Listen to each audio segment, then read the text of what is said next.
청구인 대리인 이금기 변호사입니다.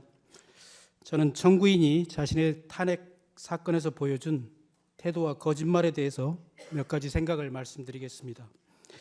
경호처와 공수처의 대치와 국민들의 철야 농성에도 관저에 숨어 있다가 계엄 43일 만에 체포되자 피청구인은 그제서야 제3차 변론기일에 직접 나왔는데 그 첫 일성부터가 거짓말이자 위선이었습니다.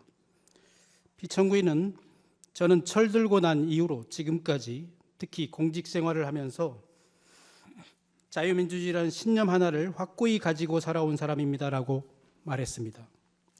종북 반국가 세력을 일거에 척결하고자 비상계엄을 선포한다고 무섭게 말했던 사람의 입에서 나온 말이라고는 도저히 믿기지 않았고 큰 기대를 하지는 않았지만 또다시 절망을 느꼈습니다. 다만 비상계엄을 전가의 보도처럼 생각하는 사람이라면 이 심판 청구는 결국 인용이 되고 말 것이라는 확신이 드는 순간이기도 했습니다. 그날 재판관님께서는 두 개의 질문을 하셨는데 첫 번째는 비상입법기구 예산을 지시했는가였고 두 번째는 수방사령관과 특전사령관에게 국회의원을 끌어내라고 지시했는가였습니다. 기재부 장관에게 쪽지를 준 적이 있는지 이런 간단한 질문에도 피청구인은 준 적도 본 적도 없다고 하면서도 국방부 장관에게 자신의 책임을 떠넘기는 변명을 장황하게 늘어놓았습니다.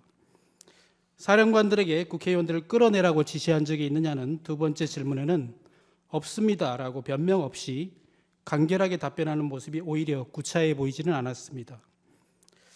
처음으로 출석해서 했던 첫 일성부터가 거짓말이라는 것은 누구라도 팩트체크가 가능할 정도입니다.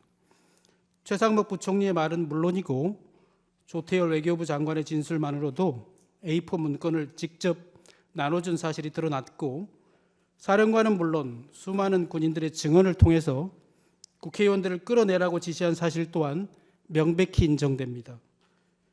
피청구인 때문에 내란의 공범이 되어 구속된 어떤 군인은 자신의 일생이 송두리째 무너지게 된 이 상황에서도 자신의 명령에 따랐던 부하들에게만큼은 화가 미치지 않게 해달라고 호소하고 있는 것과는 너무나도 다르게 거짓말로 자신의 죄를 감추려 하고 자신이 망쳐놓은 군인과 부하들에게 자기의 죄마저 뒤집어 씌우는 모습을 보고 또 한 번 실망을 금할 수가 없었습니다.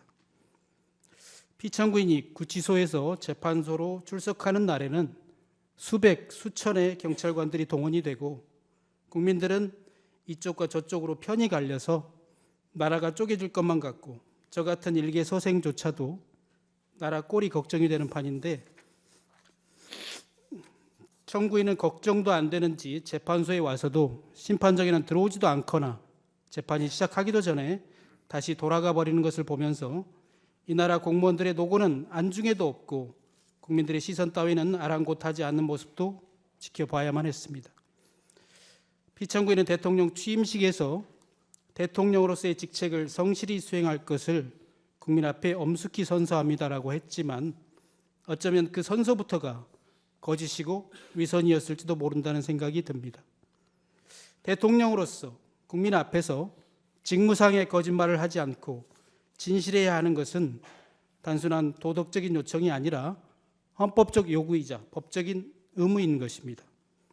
미국 제37대 대통령 닉슨은 단지 거짓말을 했다는 이유만으로 탄핵 위기에 몰렸고 결국 대통령직에서 사임해야만 했습니다. 피청구인은 자신의 잘못을 인정하지 않고 거짓말을 하는 것도 모자라서 그날의 진실을 고백하고 처벌을 감수한 군인들과 부하들을 거짓말쟁이로 몰고 탄핵과 내란을 공작하고 있다고 공격하였습니다. 그래서 이 사건은 마치 진실게임 같은 것이 되어버렸습니다.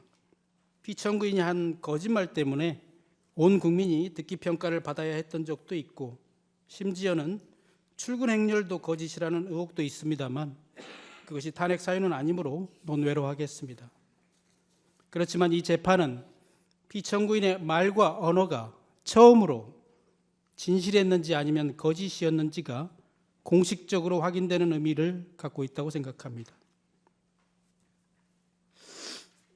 12.3 그날 밤 저는 느닷없는 계엄에 우선은 놀랐고, 하필이면 지금 이때 군에 가 있는 아들이 생각나서 내 아들이 계엄군이 될 수도 있는 건가? 라는 생각에 두려웠습니다. 비상계엄 자체도 너무 무섭지만 내 아이가 계엄군이 되는 것은 더더욱 끔찍한 일이었습니다. 그래서 국회로 달려갔고, 국회는 다행히 계엄 해제안을 통과시켰습니다.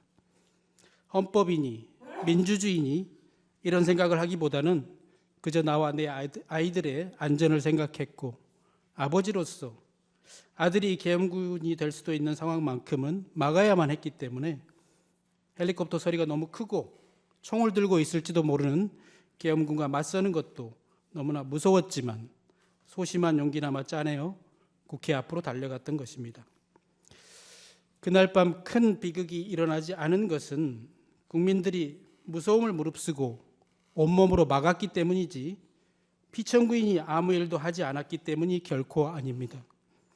만약 그를 막지 못했다면 우리 아이는 지금쯤 계엄군이 되어 있을지도 모르고 포고령이 무서워서 처단받을까 봐 무서워서 친구들과 카톡도 마음대로 하지 못하고 있을지도 모릅니다. 청구인 대리인에게 앞서서 저 또한 국민의 한 사람으로서 아들을 계엄군으로 만들려고 했던 피청구인에게 말할 수 없는 분노와 배신감을 느낍니다. 그리고 두려움을 느낍니다. 저는 아직 대통령의 신분인 피청구인의 앞에서 이렇게 말하고 있는 지금도 솔직히 떨리고 무섭습니다.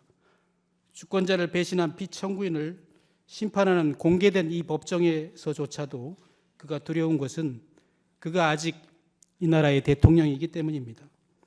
존경하는 재판관님, 그날 국회가 해제안을 결의하고 다소 안도하는 심정으로 집에 가는 길에 여의도 공원의 낡은 비행기 한 대를 보았습니다.